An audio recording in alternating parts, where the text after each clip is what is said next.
Hey, Anthony Vitale here with the Vitale Group at eXp Realty. Today we're going to talk about buying an equestrian property in New Jersey, and that is one of our specialties at the Vitale Group.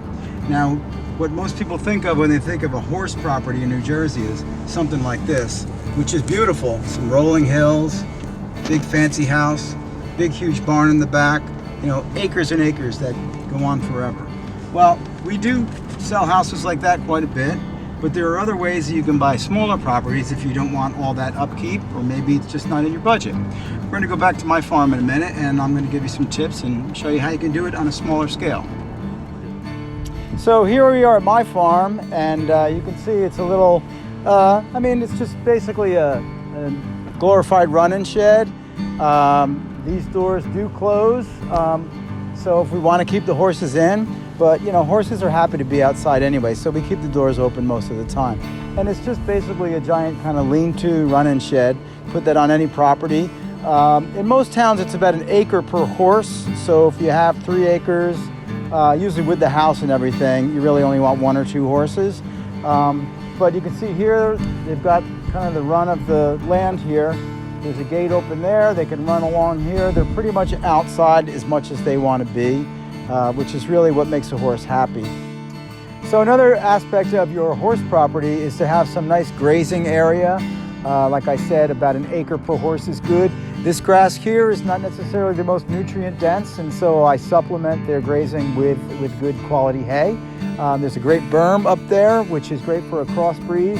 When there's a little bit of a buggy day and they want to get where it's a little bit windier and it pushes the bugs away.